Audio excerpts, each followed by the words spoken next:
प्रधानमंत्री नरेंद्र मोदी ने पैगंबर मोहम्मद के जन्मदिन के अवसर पर मंगलवार को लोगों को मिलादे उन नबी की मुबारकबाद दी। प्रधानमंत्री मोदी ने कहा कि दया और भाईचारा की भावना हमेशा कायम रहे। बांग्लादेश में दुर्गा पूजा पंडालों में तोड़फोड़ और फिर हिंदू मंदिरों को निशाना बनाया गया। वहीं रविवार को हिंदुओं के घरों को क्षतिग्रस्त कर दिया। इसी मामले को लेकर पश्चिम बंगाल विधानसभा में विपक्ष के नेता शुभेंदु अधिकारी के नेतृत्व में एक प्रतिनिधि मंडल ने कोलकाता में बांग्लादेश के उप उच्चायुक्त से मुलाकात की।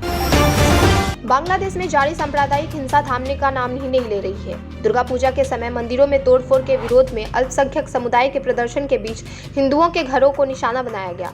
प्राप्त जानकारी के मुताबिक बांग्लादेश में हिंदुओं के 66 घरों को क्षतिग्रस्त कर दिया, जबकि 20 घरों में आग लगा दी गई। जम्मू कश्मीर में निर्दोष नागरिकों की हत्याओं के मामले की जांच राष्ट्रीय जांच एजेंसी करेंगी।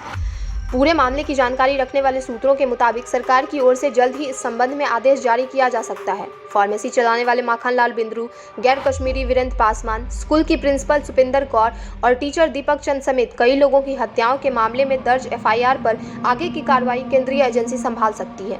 जम्मू कश्मीर और केंद्र की सरकार का मानना है कि हाल के दिनों में नागरिकों पर बढ़े हमले किसी बड़ी साजिश का हिस्सा है। इस घटनाओं में पाक समर्थित द रेसिस्टेंस फोर्स और अन्य आतंकी संगठनों का हाथ सामने आया है। कर्नाटक के दावनगर में एक लड़की ने भेदभाव से परेशान होकर अपने पूरे परिवार के खाने में जहर मिला दिया, जिसमें उसके माता पिता, छोटी बहन और दादी की मौत हो गई। हालांकि इन सब में उसके बड़े भाई की जान बच गई। यह मामला जुलाई का है, लेकिन शनिवार को फॉरेंसिक रिपोर्ट सामने आने पर खुलासा हुआ कि परिवार की मौत रात के खाने में मिली जहर से हुई, जिसे 17 साल की युवा लड़की ने बनाया था। पुलिस ने बताया कि लड़की को पढ़ाई न करने के लिए पीटा जाता था और काम करने के लिए खेतों में भेजा जाता था। उसे लगता था कि उसके घर वाले उसके साथ दुर्व्यवहार करते हैं। ग्रेटर नोएडा में सूरजपुर के दुर्गा गोल चक्कर पर वाहनों की चेकिंग कर रहे सिपाही का कार चालक ने अपहरण कर लिया। घटना की सूचना पर पुलिस में हड़कंप मच गया और पुलिस ने घेराबंदी कर आरोपी चालक को धर दबोचा। पुलिस ने आरोपी के खिलाफ मुकदमा दर्ज कर उसे जेल भेज दिया।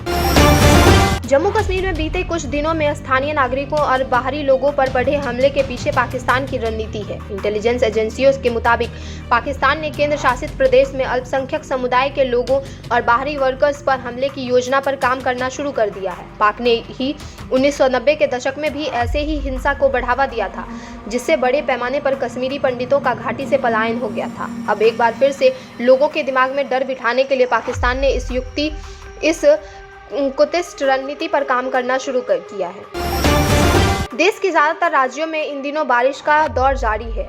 कई जगहों पर तो बारिश का कहर इतना ज्यादा है कि जगह जगह पानी भर गया है, जिसके कारण बाढ़ जैसी हालत पैदा हो गई है। दक्षिण राज्य सबसे ज्यादा प्रभावित नजर आ रहे हैं। वहीं उत्तर भारत में बारिश के साथ मौसम में ठंडक महसूस होने लगी है। सीआरपीएफ के महानिदेशक समेत एनआईएफ, आईबी और रॉ के 2 दर्जन वरिष्ठ अधिकारियों ने कश्मीर में डेरा डाल दिया है। यह अधिकारी हाल ही में हुई आतंकी घटनाओं के पीछे की पूरी साजिश का पर्दाफाश करने में जुट गए हैं। इसके अलावा यह अधिकारी भविष्य में ऐसी घटनाओं की पुनरावृत्ति रोकने और आतंकियों की भर्ती पर पूरी तरह लगाम लगाने की रणनीति भी बनाएंगे। इस रणनीति की केंद्रीय गृह मंत्री अमित शाह 23 अक्टूबर को श्रीनगर में एक उच्च स्तरीय सुरक्षा बैठक में समीक्षा करेंगे। केंद्र सरकार की हर योजना, निर्णय और निर्देश का मुख्यमंत्री ममता बनर्जी पिछले 7 वर्षों से विरोध करती आ रही हैं। कुछ मुद्दे को लेकर तो ममता कोर्ट तक पहुंच गई थी। केंद्र सरकार द्वारा सीमा सुरक्षा बल बीएसएफ को लेकर जारी नए निर्देश के खिलाफ ममता सरकार ने मोर्चा खोल दिया है। दरअसल केंद्र सरकार ने बंगाल समेत 3 राज्यों में बीएसएफ का कार्यक्षेत्र बढ़ाया है।